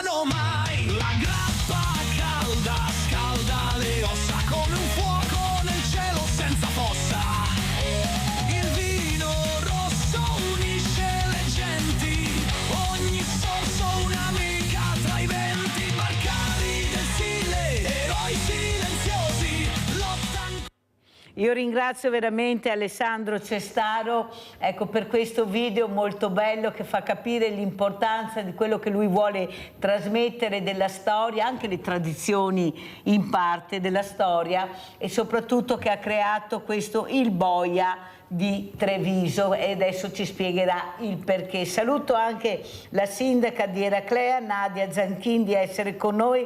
Grazie sindaca, vedrà che bella cosa che ha creato questo ragazzo con la scuola del fumetto, per arrivare con dei messaggi anche importanti per i ragazzi, per i bambini, ed è con noi anche lo scultore Luciano Longo. Allora Alessandro, perché questa idea, da dove nasce Il Boia di Treviso, cosa rappresenta, cosa vuoi esprimere? Domani lo presenterai in piazza San Vito dalle ore 9 fino all'1 e poi successivamente dalle 4 fino alle 6, 6 e mezza presso l'edicola di piazza San Vito, una scelta dovuta perché la piazza San Vito era l'ex piazza delle carceri, dove un tempo veniva allestito il patibolo o lì o a pochi passi a Monte della Pietà, e l'ho ritenuto un luogo perfetto, idoneo per la presentazione di un personaggio come appunto il Boia di Treviso, un fumetto che ha lo scopo di riscoprire una città che ha delle storie nascoste, che ha un fascino anche estetico unico, riconosciuto all'estero, poco conosciuto purtroppo qui in Italia, perché se qui in Italia fai un fumetto su Venezia o su Firenze o Roma viene preso subito. Altre città minori invece non sono calcolate nel background editoriale, quindi ho voluto comunque fare questa fatica, perché ripeto, le storie che si sono trovate, che ci tramandiamo, che mi raccontano i vecchi, sono talmente tante da poter da voler essere raccontate. E col Boia di Treviso questo è il primo passo per una lunga serie, si spera appunto, di avventure nel nostro trevigiano. Adesso invece andiamo a vedere anche le sculture di Luciano Longo. Lui ha esposto anche a Villa Margherita, lui è un fautore anche delle mostre all'aperto, qui poi sentiremo anche la sindaca di Eraclea, tanto è vero che io l'ho invitato anche al villaggio delle associazioni. Grazie. Dal 10 al 14 su questo parco meraviglioso che abbiamo, per far capire anche l'importanza delle mostre all'aperto dove tutti possono ammirare. Ecco, qui cosa stiamo vedendo? Ecco, che sculture sono, Luciano? Questa è al Museo Nazionale d'Arte Moderna di Sofia in Bulgaria, una copia. Questo è il monumento che si è a Quinto, dedicato, sono anguane del Sile che escono a danza, potrebbero essere ninfe. Poi in genere io utilizzo queste figure leggendarie femminili, ninfe, anguane, che vivono intorno ai fiumi, intorno ai laghi, vicino al mare, vicino alle zone d'acqua. E da un po' che questa è una ninfa salentina. Salento non è che avessero tanta acqua dove ho scolpito là, ma hanno l'acqua fossile che viene da sottofondo e si vede questa scultura che va su quasi ondulando. Allora, sindaca, come commenta quello che ha sentito, ecco, questo ragazzo che cerca di portare anche qualcosa a conoscenza che magari tanti non conoscono, non sanno perché è così, e soprattutto questo scultore che cerca di portare anche all'aperto, amante dell'acqua, del legno, della pietra, che va a ricercare queste particolarità. Prego, sindaca. Io innanzitutto vi ringrazio per l'invito e per essere qui stamattina. Sicuramente l'arte è una cosa importante, io mi complimento per le sculture che ho visto, verrò a vederle da vicino e quindi dal vivo. L'arte ne abbiamo tanto bisogno oggi, perché comunque comunicazione è un messaggio che si vuole portare. Conoscere le storie di Treviso mi ha incuriosito, infatti per quello dico verrò comunque agli incontri che farà. È un modo di comunicazione molto importante per la nostra realtà, farla lungo i fiumi, lungo i canali. Ci ricolleghiamo un po' anche al servizio che avete fatto in precedenza, quindi la voglia di stare in mezzo alla natura è un'occasione in più anche per vivere la natura, ma anche per fare cultura in contemporanea. Quindi Le opere che così ho visto passare come immagine sono bellissime, cioè ti dà proprio l'idea di quella sembrava una ballerina con la gonna al vento, cioè ti dà proprio l'idea già di una libertà, di qualcosa che vuol vivere un territorio in modo libero. Quindi Sindaca, secondo me è una promozione che va fatta su tutti i territori, sulle località balneari, lungo i fiumi, proprio per questo contatto con la natura, e invoglia anche il turista o comunque il cittadino di tutti i giorni a vivere il territorio e a conoscerlo meglio. Quindi complimenti.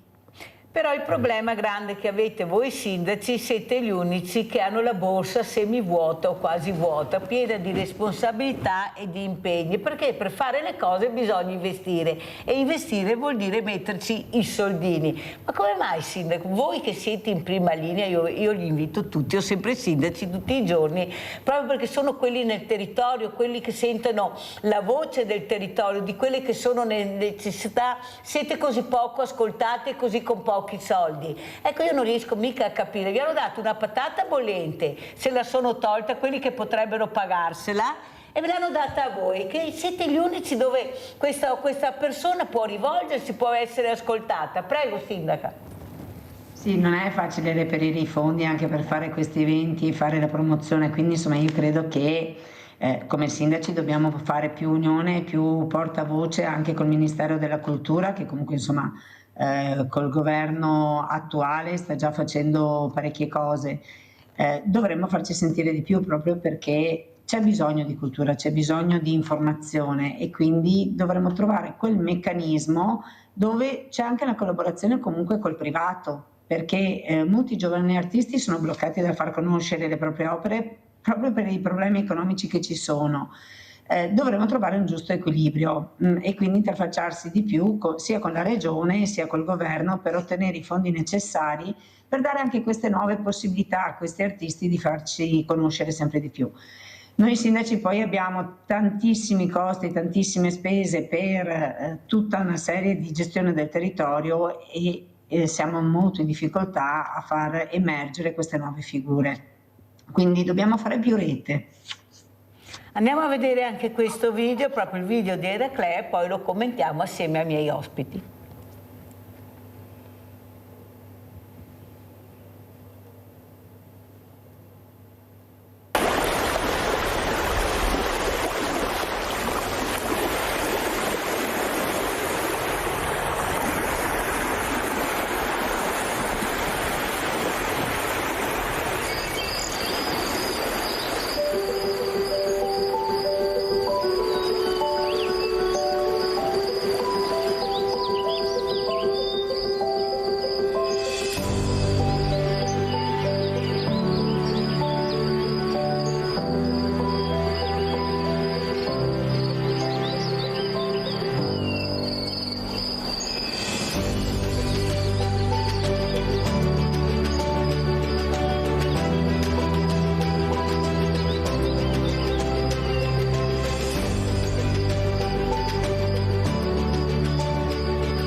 Sa, sindaca Zecchinè, cosa diceva Alessandro Cestaro? Ha detto: ma quanto belli siamo, parchi, mare, cultura, arte.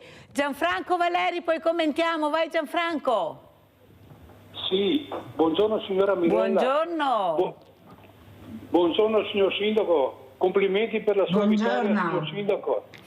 Ecco, signor Sindaco, volevo fargli due precisazioni. Tanto complimenti come tiene il cimitero di Eraclea, è uno dei cimiteri più accuditi che io, siccome sono anziano e ho parenti un po' dappertutto, e lei tiene il cimitero veramente in ordine. Poi un'altra cosa, signor Sindaco, ecco, volevo sapere come mai non fate l'accordo con Caorle per terminare questa pista ciclabile che collega, che è bella, arriva fino là e poi una c'è davanti a San Francesco, noi a piedi non sappiamo dove andare, è tutto lì, sarà un 200-300 metri di pista ciclabile. Dovete fare un accordo tra i due comuni, adesso col PNRR che hanno dato soldi a tutti, a porci e cani, almeno quel pezzo di pista ciclabile potrebbe essere fatto. Buongiorno e grazie signor Sindaco e complimenti ancora. Grazie, ha sentito quanto attenti sono i nostri telespettatori di Sveglia Veneta, quelli che vedono, che sentono e poi lo ripropongono. Prego Sindaca. Allora, dico che quel tratto di Caorle fino alla competenza di Eraclea la pista ciclabile c'è. Con il sindaco di Caorle ci eravamo sentiti, io sono di nuova elezione perché sono ritornata in carica martedì, o meglio con lo scrutinio che è stato fatto lunedì. Comunque quello che eravamo rimasti 6 mesi fa è che c'è la volontà di terminare quel tratto, anche perché ci sono delle mappe, prima si parlavano di ciclabili, ci sono delle mappe proprio che si interrompono e quindi nel corso dei prossimi mesi verrà fatta l'unione, almeno io ero rimasta a queste notizie. Mi faccio di nuovo portavoce con il sindaco di Caorle per terminare quel tratto che è molto richiesto e molto sentito. Competenza di Eraclea, siamo arrivati fino alla competenza territoriale, però la volontà è quella proprio perché tutti e due i comuni vogliono incentivare un turismo ciclabile, quindi un turismo ecologico, vogliamo che ci sia tutto il collegamento territoriale, quindi insomma mi rifarò portavoce con il sindaco del comune di Caorle. Senta Sindaco, si è aperta la stagione turistica, un maggio piovoso, ma soprattutto il lavoro, com'è la situazione Sindaca? Cosa ci dice, cosa vi aspettate? Allora, come affluenze ce le aspettiamo, il problema è sempre lo spiaggiato. Io nella spiaggia ho proprio il problema dello spiaggiato, che stanno continuando a portare fuori tutto il materiale che è arrivato lungo il mare. Si prevede una stagione positiva comunque a livello di prenotazioni. Il problema è sempre il ripascimento e queste continue mareggiate che arrivano sempre più tardi e quindi sempre più a ridosso della stagione estiva, tant'è che noi abbiamo fatto proprio un'ordinanza ieri dove dobbiamo andare a interdire l'accesso su determinate aree del litorale di notte, quindi insomma di sera lavoreremo per portare via il materiale che va a precludere il godimento della spiaggia. È comunque una stagione che si presenta in modo positivo dalle prenotazioni che abbiamo. Speriamo solo che il tempo e il meteo si sistemi un po' e lasci partire questa stagione. Da metà giugno, ha detto il meteorologo che ho avuto ospite, qui da metà giugno arriverà il caldo. Anche questo weekend purtroppo è traballante, diceva, ma a metà giugno fortunatamente dovrebbe arrivare l'estate. Senta Sindaca, ma quello che veramente sono le linee guida che vengono anche dai turisti è sempre più verde, sempre più green, piste ciclabili, meno cemento. Ecco, io vedo che specialmente i sindaci nuovi, quelli giovani, sono proiettati in questa linea. Prego Sindaca.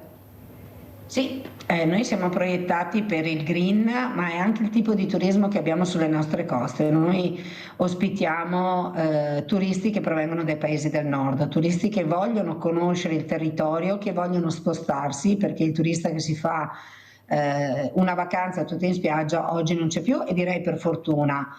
E quindi il contatto diretto con la natura è quello che chiedono. Infatti anche noi, io parlo per il mio comune, ma è una cosa che stiamo facendo tutti quanti, ognuno per il proprio territorio, stiamo implementando sempre di più le piste ciclabili su Eraclea.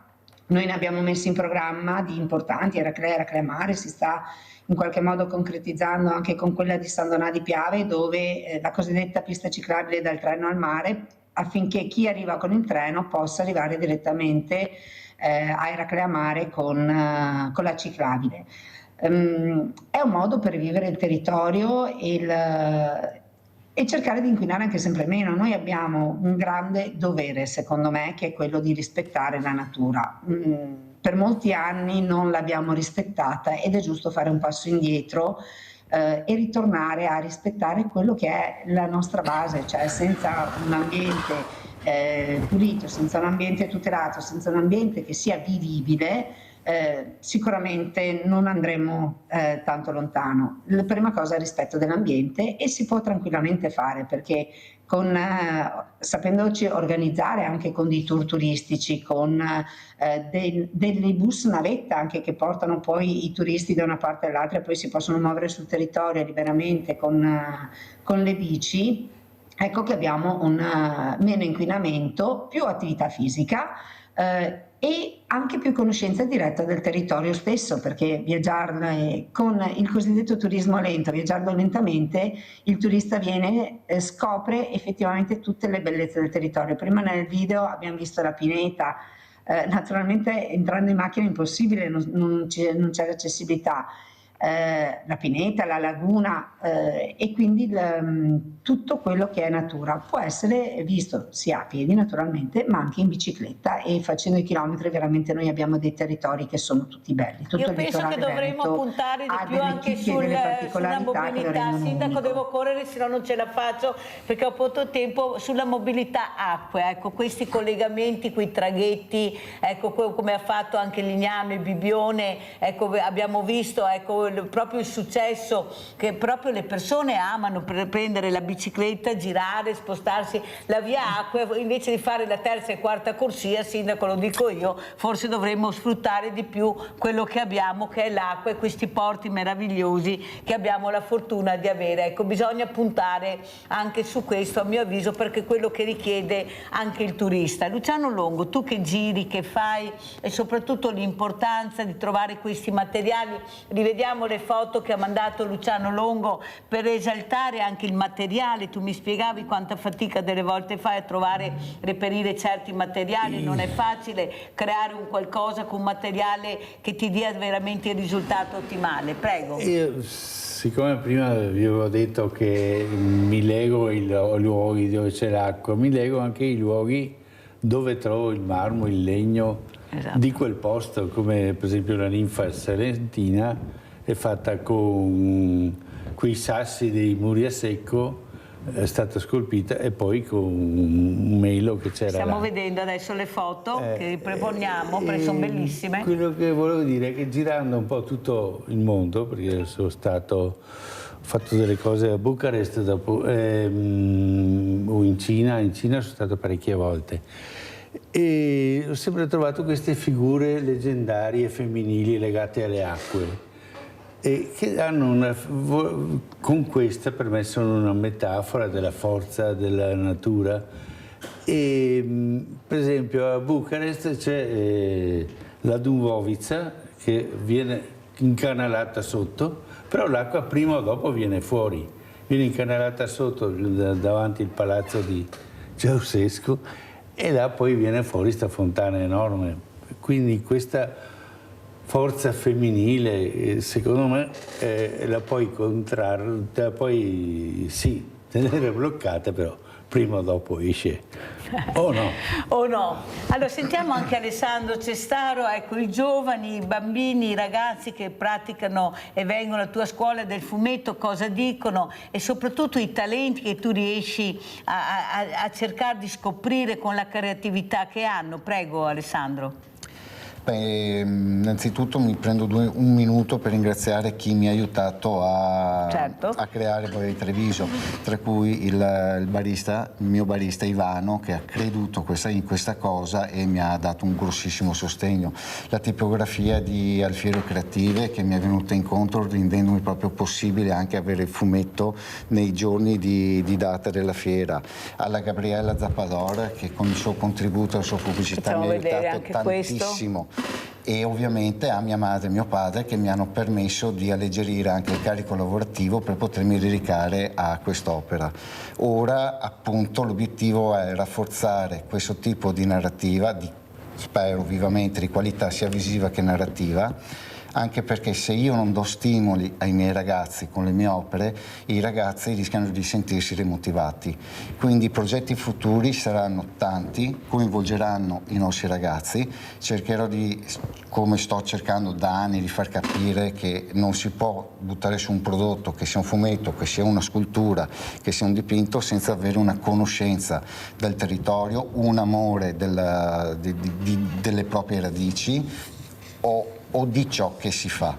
Cioè io sono qui basito nel guardare anche le sculture del maestro e mi sembra di essere in un salotto altolocato con questa simile compagnia. Allora, aprendo questo fumetto c'è poco colore, molto bianco e nero. Hai puntato perché? Cosa traspare da questa boia di Treviso? Allora, ho voluto utilizzare una doppia bicromia, quella rossa che è quella della realtà più cattiva e più cruda, quindi interpretata appunto dal boia o da quegli elementi che tengono appunto il colore rosso, dal sangue al rossetto, quindi eros, sensualità.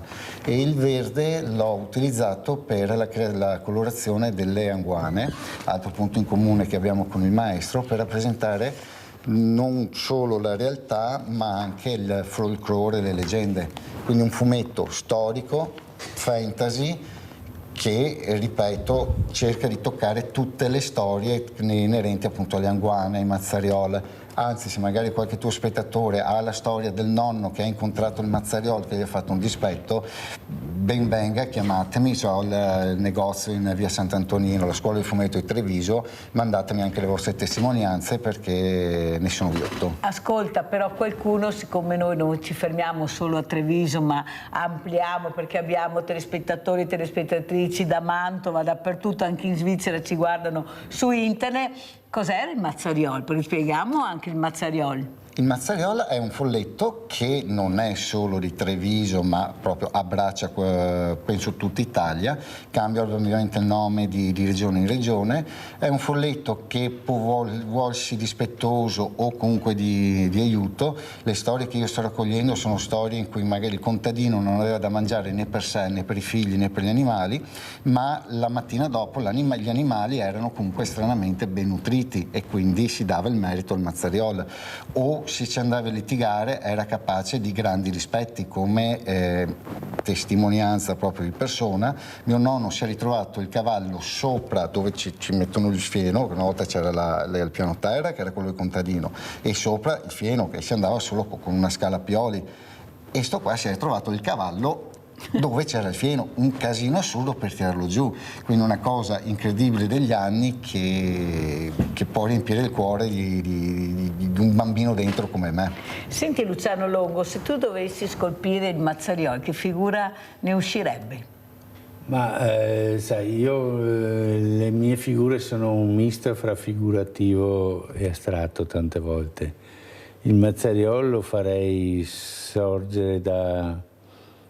Tanto se lo metto all'esterno lo farei trasparire fra gli alberi, bello. appena appena. Che bello. E poi che la figura si dettaglia, diciamo, sul volto, certo. Invece la parte sotto che esce non si sa dove. In questo mondo contemporaneo magari potrebbe essere anche una donna il Mazzariol, no? Visto che parliamo anche che si sta cambiando anche quella che è la cultura della tradizione della figura maschile e femminile. Cosa dici Luciano? Ma credo proprio di sì. Può essere dispettore, ma difatti anche non solo le anguane, spesso queste figure femminili che ho trovato in giro per il mondo sono benevole, però se non sono rispettate sono terribili. E quindi qualche rapporto c'è. Qualche rapporto c'è. Allora Sindaca, come ci saluta? Ormai siamo quasi in chiusura. Ecco, cosa vorrebbe dirci, che messaggio mandare anche alla politica che in questo momento, pur di prendere voti, è attenta a tutto, la vediamo dappertutto, sono dappertutto. Di solito non vediamo mai nessuno, adesso vediamo tutti dappertutto perché ci sono le poltrone in palio e sono anche poltrone prestigiose. Lei cosa vuole dire? Prego Sindaca. Ma guardi, io arrivo dalle elezioni fresca come le dicevo, le ho fatte questa settimana. Il mio invece è un invito al voto che faccio ai cittadini, perché indipendentemente da quello che andranno a votare c'è stata una diminuzione nel voto. Il cittadino ha il potere di scegliere da chi essere governato e quindi, al di là delle promesse di ciascuno, i cittadini sanno ben valutare la serietà del candidato, chi sarà. In questo caso stiamo parlando delle regionali, visto che le comunali ormai sono passate, ci sarà il ballottaggio, ma insomma i programmi sono già fatti. Io invito veramente il cittadino a una riflessione sul voto, perché non è vero che il voto sta perdendo l'importanza che aveva. Chi va a votare sceglie da chi essere governato, quindi è importante ritornare a un'affluenza alle urne, proprio perché si fa un destino di un paese, quindi il fatto di non andare è un po' come essere complici di una situazione un po' di menefreghismo, e non si può poi accusare la politica sempre se già il cittadino stesso non fa il proprio dovere. Quindi, indipendentemente da quello che sarà il voto, il candidato preferito, andate a votare. Questo è un appello che io faccio ai cittadini. Grazie veramente Sindaco per quello che ha detto. Io lo dico sempre, indipendentemente dal referendum, no, la partecipazione è obbligatoria. Votate quello che volete, ma andate a votare, perché è importante la partecipazione. Sì. Ecco, poi non lamentatevi se le cose non vanno bene, perché bisogna anche partecipare. Allora sentiamo Alessandro Cestaro, come vuoi salutarci, cosa vuoi dire? Ricordiamo l'appuntamento di domani, dove, come? Domani domani presso Piazza San Vito, l'edicola di San Vito, avrò appunto un posticino bancherella dove ne approfitterò anche per arricchire i prossimi numeri poi di Treviso, cercando di fare più caricature possibili. Te ne ho regalato una nel tuo libro. Grazie. Stella.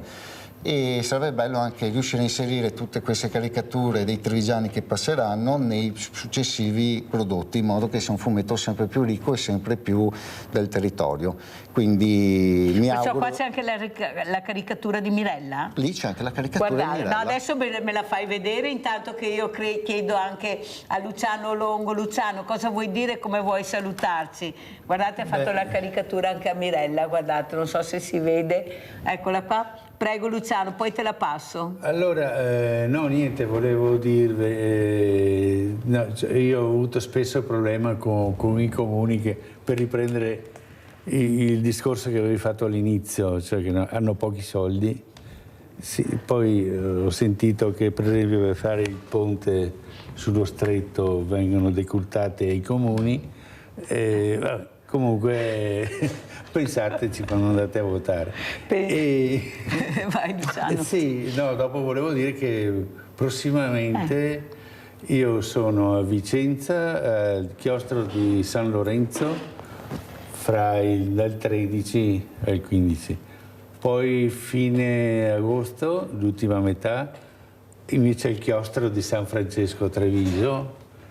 E poi sarò annuale, poi... E dal 10 al 13 luglio anche al Parco del Sile col villaggio delle associazioni. Molto e poi chissà, Sindaco, magari anche Eraclea, ecco, questo scultore meraviglioso che abbiamo la fortuna di avere, magari ecco, portare queste sculture ecco, nel mondo, perché ormai il turismo arriva dappertutto e sarà una cosa molto bella. Cosa ne dice, Sindaca?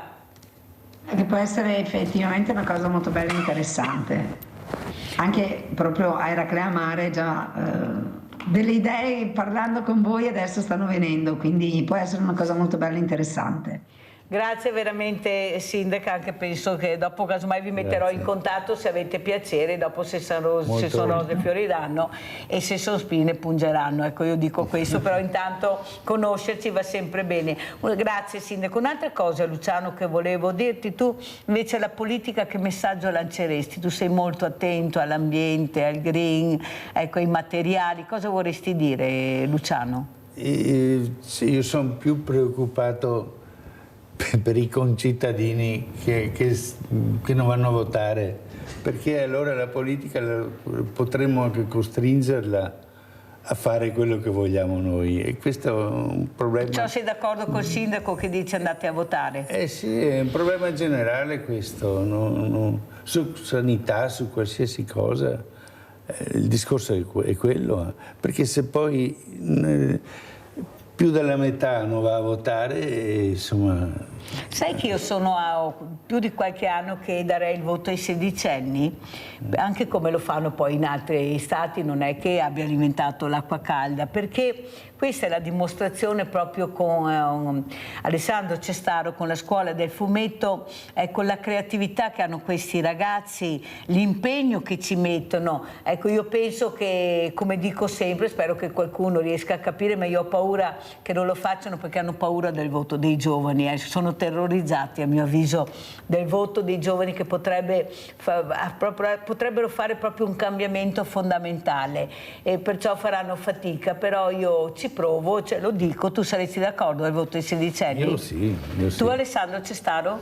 Io sinceramente no, perché vedo ancora sedicenni che sono ancora immaturi per colpa di uno Stato, di una struttura scolastica che non gli dà la possibilità di scoprire le cose. Perché secondo te il settantenne è maturo, il sessantenne, il cinquantenne? Almeno si è vissuto una fetta di vita e si è guadagnato il suo spazio nel voto. Sono anche le famiglie, non solo la scuola.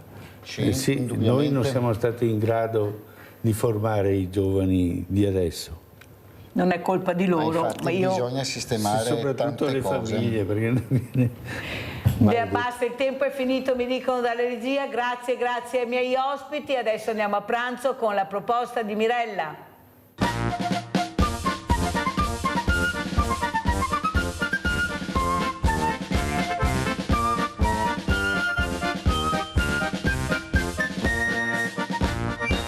Salve, oggi per voi ci sarà un momento dolce. Vi presentiamo una mela in gabbia servita con uno zabbaione alla birra oppure una salsa al cioccolato, a seconda delle vostre preferenze.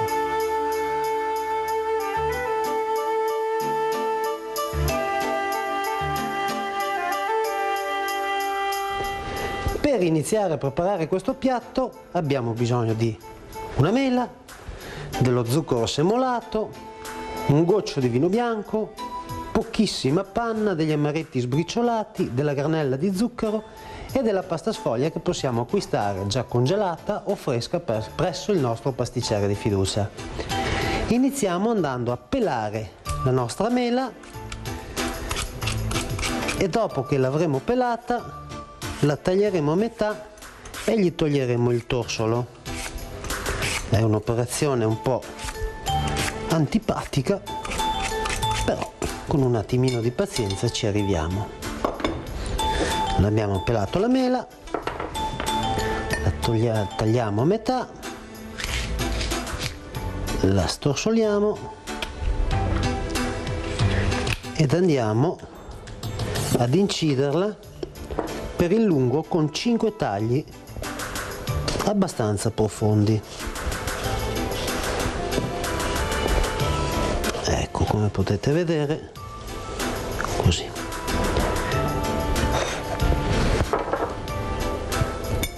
Facciamo lo stesso con l'altra mezza mela. Diciamo che ogni mezza mela è una porzione, per cui poi vedete voi quante mele in gabbia volete ottenere. Preparato questo, andiamo a sporcare la superficie della mela incisa con dello zucchero semolato,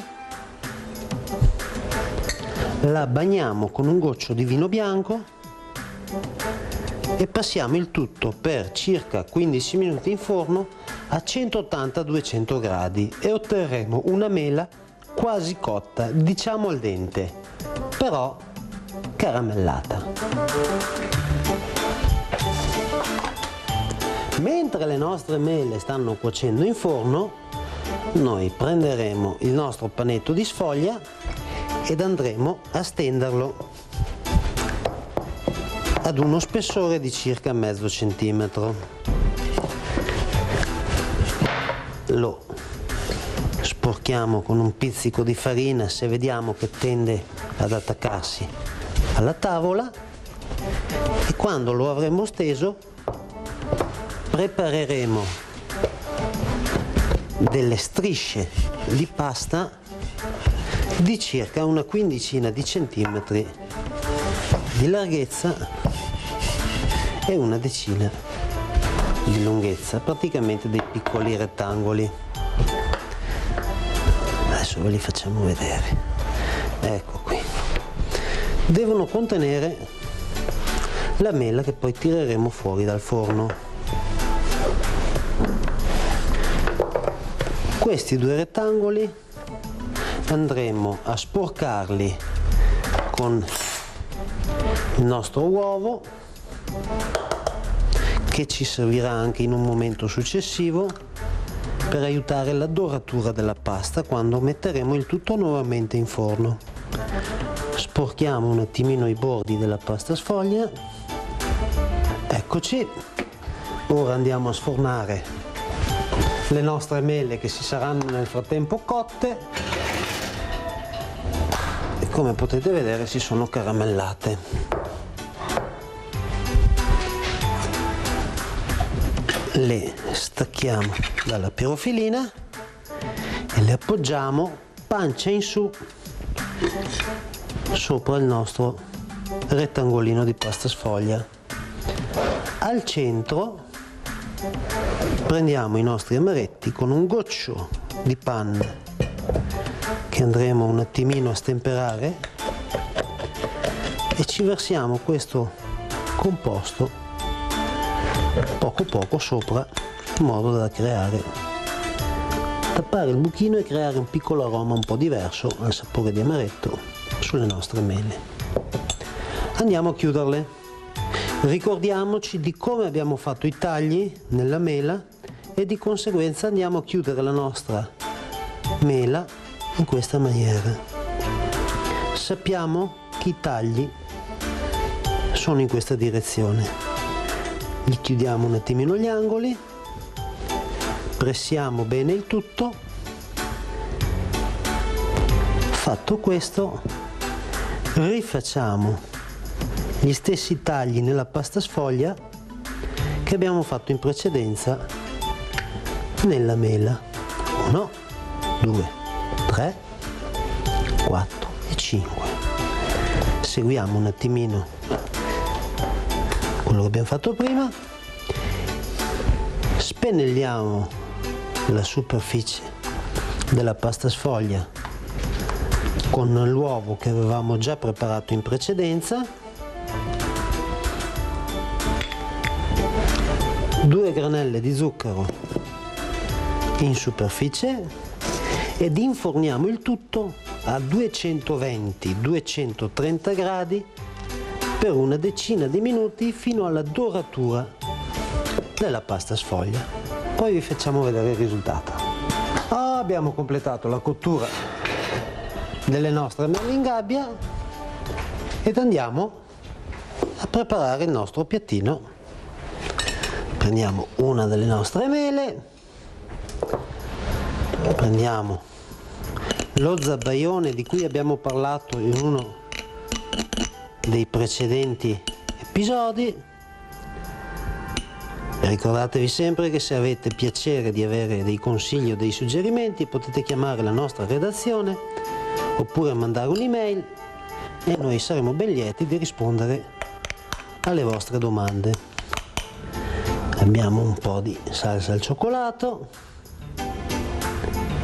e chiudiamo il tutto con 2 granelline di zucchero e, se lo gradite, un amaretto sbriciolato. Un dolce semplice, di stagione e simpatico. Buon appetito a voi!